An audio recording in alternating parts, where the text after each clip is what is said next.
there's so many things we do just in our everyday lives that harm the environment and stuff. It's kind of nice when you can, give back to the environment. It feels like kind of evening it out. When you're all done, you look at like all you've planted. You've helped to make something, that's going to be there for a while. It's going to really help the environment and the community. I think there's so much going on that's breaking down the riparian zones and our streams and stuff. I think it's really cool because when the banks are revegetated, it helps the environment out a lot. I mean, the salmon in particular. The more trees there are, then the more shade there is, and that's a major component, is to have enough shade. All the life in the stream is affected by erosion, not just salmon. This video is about helping you with your streamside restoration project. A successful project will provide healthy habitat for fish and wildlife. Your part in this is knowing how to plant right. There is nothing you can do to guarantee that every plant you put in the ground is going to survive. Unfortunately, there are things beyond your control, like a bad summer drought or a deer eating your plant that you can't do anything about. However, using good planting techniques are going to give the plant its best possible chance of survival. Here we have a Douglas fir that unfortunately did not make it. And in this case, its untimely death might have been avoided if the plant had been put in a little bit higher. You're going to be following a planting plan that is trying to mimic the natural conditions for your area. For example, in this degraded area, we might plant willows and other water-loving species close to the stream edge. Further up, we could plant salmonberry and swamp rose, which prefer moderately wet soil. Higher yet on the bank, we'd plant maple and cottonwood, which can tolerate periods of drought. Looking at a natural area, you see that plants with similar needs grow together in zones of the conditions that they prefer. Close to the stream, you find water-loving plants such as willows, red alder, and salmonberry, and a little higher, bigleaf maple and western red cedar. Higher still, there are plants such as Douglas fir and sword fern, which like fairly dry conditions. There are basically three kinds of plant stock that you could encounter on a planting project. The first is bare root, and that's either going to be a salvage plant, and you can see that when this plant was dug up, the soil did not hold on to around the roots. Or it's going to be a nursery-grown bare root plant, which is grown in a big bed and then dug up and without the soil. Second is going to be a containerized plant, and they're going to be either in a pot or some kind of cell. And you can see that when you take the pot off, that the roots are going to hold on to the soil if it's well grown, and it creates a nice root ball which is easy to handle. Third, and this only works for some species, you can make cuttings or live stakes, and these are live branches from trees or shrubs, and they don't look like much now, but if you pound them into the ground and conditions are right, then these sticks will grow roots. For all kinds of plant material, you need to make sure that the root system is kept nice and moist up to the time of planting. With a bare root stock, this means covering the roots with wood chips or sawdust or soil and making sure that that's nice and watered and moist up until the time of planting. With the containers, you just water right into the container. And a good way to see if it's wet is to pick it up and feel whether or not it's heavy. With the live stakes, the easiest thing to do is to put the ends into a bucket of water or into the stream. Here we are, ready to plant. We've picked out our spot, and the first step is to remove any material that's in our way. So I just want to dig this away? Yep. And then start digging your hole. So am I just basically digging the hole, or am I taking the grass up? It definitely helps to take the grass off first. You can kind of cut a circle like a cookie cutter and then get that out of your way. Would you like me to get all these roots and grass out of here? Yes, please. The grass roots, if you leave them in the hole or put them back, they can cause problems for the plant. So go ahead and dig out a little bit more. Okay, so don't go too deep. You actually want to concentrate more on making the hole wide than making it deep. And now we're at the point where we want to just put the plant in the hole and see what the fit is like. Let's spread these roots out. Okay, now what we see when we put the plant in the hole is that it's really quite a bit too deep. You want the level of the soil to be even with the ground level adjacent to it. So I'm going to fill it in back somewhat, trying not to put any grass in.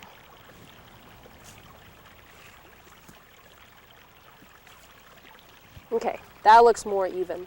And with the width, it only needs to be wide enough to contain the spread roots. Having it too wide is no problem, but you definitely do not want to cram the roots into a narrow hole. If the hole is too small, bent roots will continue to grow in the direction that they are pointed.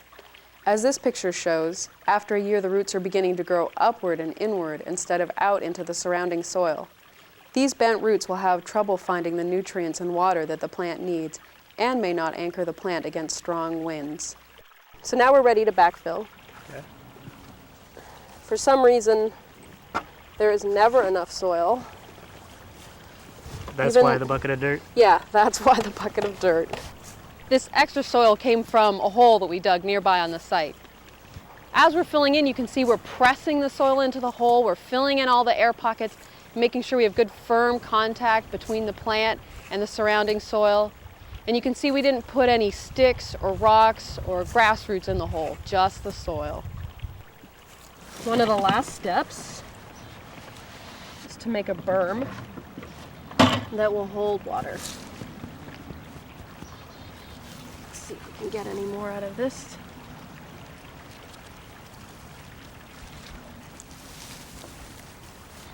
That looks great. We're ready to water in. Would you do the honors? Yeah, it's pretty full. Watch out. And you want to completely fill the basin to the top. You want to just soak this plant. That looks great. This final stage of watering, not only does it give the plant the water it needs, but it helps to push the soil down and take out any air pockets. When you're working with container-grown stock, the main thing you need to look out for is plants that are root-bound. That means that when you pull off the pot, you're looking at lots of circling roots. Now, these roots are not going to fix themselves. They're going to continue to grow in their position and expand in position, and they could eventually expand to strangle this plant, which is obviously not good. Also, these roots, as they are, they're not reaching for the nutrients and the moisture that the plant needs to be healthy. So what you need to do is break these roots up. You need to straighten them and get the kinks out, spread them out, and cut them. Especially where they're growing up on the sides, you need to break those circles up. I know that it is stressful to cut plant roots, and most people have problems with it, but I promise that in all but the most sensitive plants, this actually encourages the roots to start growing again. And of course, you need to break up those roots.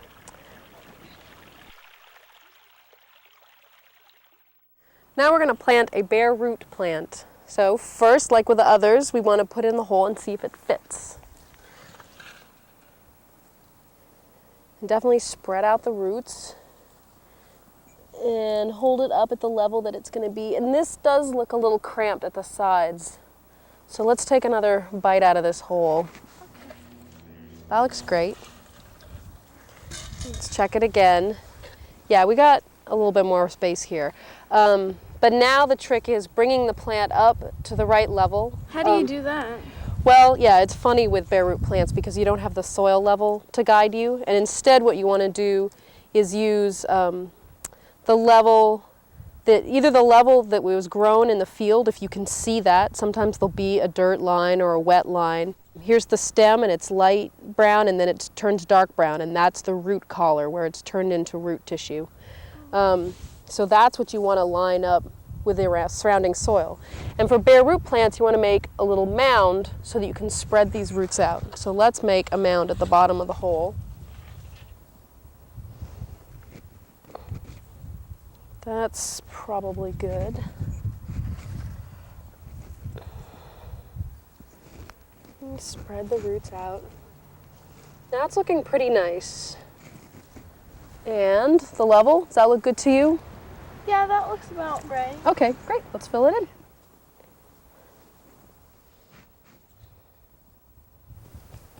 Okay, so now we can water it in. And after you water it in, if it looks like you need to add more soil, it is a fine time to do that. because of course the soil settles when you water it.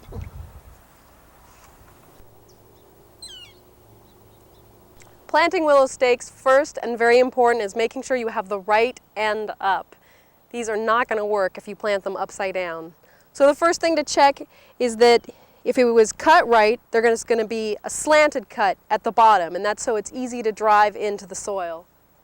At the top end, you're going to have a flat cut, and that's so that if you need to pound it into the soil, you have a surface to pound on. If you're not sure of the cuts, or if you just want to double check, you can look at the buds. And on willows, the buds, they have a slight tendency to be pointing up. It might not be obvious at first, but it's something you can develop an eye for once you look at a few of them. Once you know which way is up, you want to put it into the ground and make sure that you get at least half the stake into the soil. Even better is a little bit more. You don't want to go all the way. You do want to leave some buds exposed at the top. But keep in mind that everything below the soil is going to turn into roots. All of these points are going to sprout roots if it's good conditions. And at the top, they're going to sprout into leaves and branches. And then you'll have a tree. So the easiest way to plant stakes is to use a planting bar to punch the hole for you. This is really nice soil here. Then you try not to lose your hole and push the stake in as far as it'll go. And then it's nice to give it a few taps with a hammer to get in a bit deeper, get more buds underground, and to make sure it has good contact with the soil. Your last step can be pushing the soil together at the top, because the buds underground will not sprout as well if they don't have good contact with the soil. As a last step, you can drive a hole right next to it to push the soil around the planting. A great thing to do for the plant is to cover up its roots either with some kind of weed barrier, which is what we're going to do, or use some sort of material as a mulch, wood chips or beauty bark, something like that. And that keeps the weeds back, and it also holds in the moisture, which is great for the plant. So of course, as we're feeding the plant through the hole in the weed barrier, we're being as careful as we can with the leaves and the branches so we don't break or hurt the plant. Also keep in mind that weed barriers such as this one are designed to have a certain side up. This is so that while they're blocking the weeds growing from below, that they are allowing rain to come in from the top. And then you staple this down. Staples are right next to you, Dennis. And then we need to put some right around the center. Safety is also important when working outdoors. Make sure that when you're done with your shovel, you either drive it into the ground or place the point downwards. When you're done with your rake, you should always place the tines downwards. And when you're done with your pruners, you should always lock them. Whenever you're doing any sort of plant restoration, it's important to respect the area in which you're working. There are a few points that you might want to remember. First, keep dogs and people out of the stream and off of the stream bank. Their presence there can cause erosion. Also, if you're working along a shoulder of a road, it's important to keep yourself safe.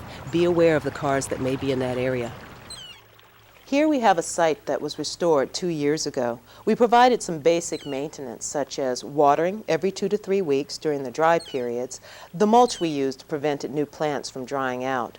We removed high grasses and weeds in the late spring and early fall, and we occasionally checked for rodent and deer damage. We were also sure to keep livestock, people, and pets out of the area. Now to review the most important points. Your hole should be deep and wide enough to accommodate the spread roots, but not too deep. The soil level of the plant should match the soil level outside the hole. Make sure that the sides of the hole are rough and that you refill the hole with soil from that site. Form a basin outside of the planted hole to help catch water. Also remember special considerations